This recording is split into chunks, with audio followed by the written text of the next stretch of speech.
Wow, chapter 21 was awesome. Willie Mae really does speak the truth, doesn't she? She pointed right at Sistine and said, "You're angry. I know you. You've got anger. Just like I do," she said.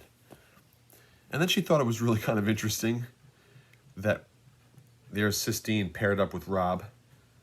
And he's like the quiet, meek one who's weak and carries all of his pain in his legs. And Sistine is like tough and bold and angry. They make quite the pair. Let's find out what happens in chapter 22. "You out in the woods with that girl again?" his father asked as soon as Rob stepped into the room. "Yes, sir," said Rob. "Look over here, son." His father was standing by Rob's bed. "Sir?" said Rob. His heart sank. He knew what his father had found, the meat. He had hidden it under his bed until it was time to go and feed the tiger again. "Where does meat come from?" his father asked, pointing at the bloody brown bag. Without thinking, Rob said, "Beauchamp." "Beauchamp," his father repeated, low and dark. "Beauchamp. He don't hardly pay me enough to get by, and now he's giving us rotten meat. He thinks I ain't man enough to put meat on my own table."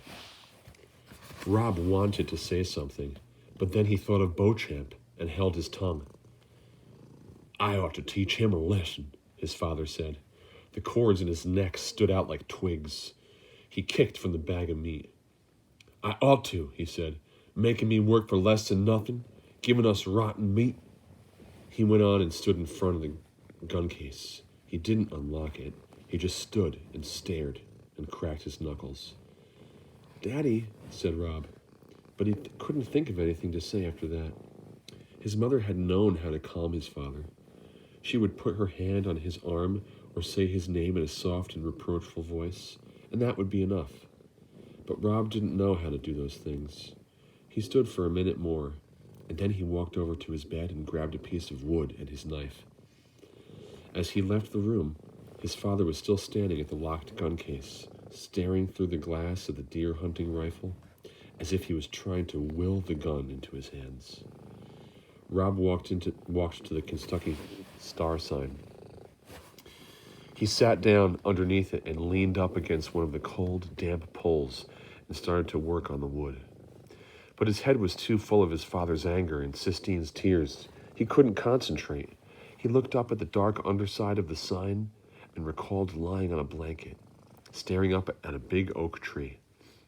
His mother had been on one side of him, and his father, asleep and snoring, had been on the other. He remembered that his mother had taken hold of his hand and pointed up at the sun shining through the leaves of the tree and said, "Look, Rob, I have never in my life seen a prettier color of green. Ain't it perfect?" "Yes, ma'am," he said, staring at the leaves. It looked like the original green, the first one God ever thought up. His mother squeezed his hand hard. "That's right," she said.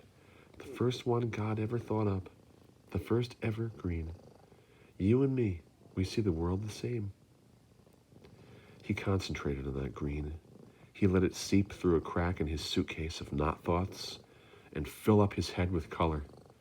He wondered if Willie Mae's cricket had been the same bright and original green.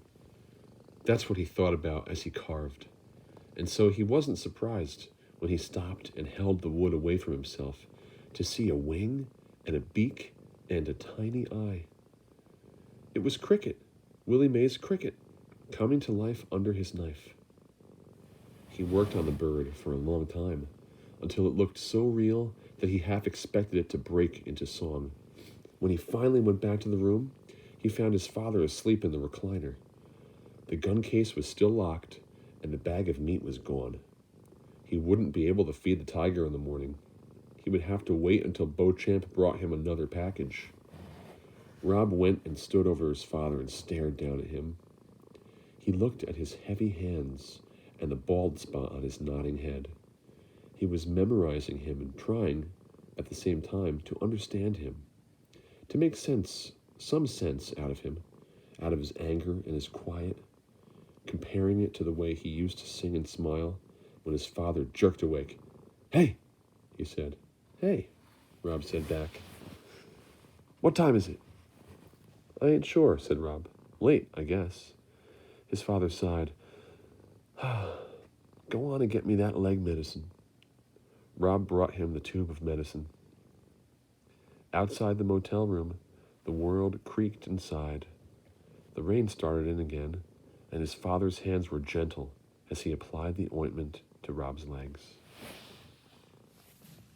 Readers, you have been learning with me how to become the characters in the books that we read.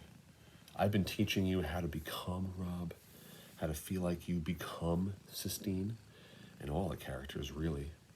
Now, though, I really want to draw a line in the sand in the way that you think about the characters. So if you can imagine just drawing a line with a piece of driftwood in the sand, we were thinking about becoming, being the characters. Now, on the other side, we need to start thinking more wisely about the characters. Sure, we're going to still think about them. Of course, we're going to do that.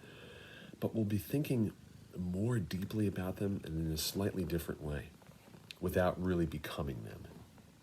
We're going to think like old professors do when they read books about literature and really difficult books. Old professors think critically and deeply about the characters. We're going to try and think that way now because we're getting better about thinking about characters. Today, I would like you to think about why Rob's dad, after he found out about that meet, after he got mad and angry at Beauchamp, I want you to tell why did Rob's dad not open up that gun case and instead sit down in his chair and rest. Rob's dad was thinking hard. He was standing there at that gun case, just staring at it for a while. And Rob didn't know what to say or do, so he just went off and started whittling and thinking about a wonderful time with his parents in the past. Right? So why did Rob's dad decide to not open that case? You need to tell about that. 3 sentences minimum.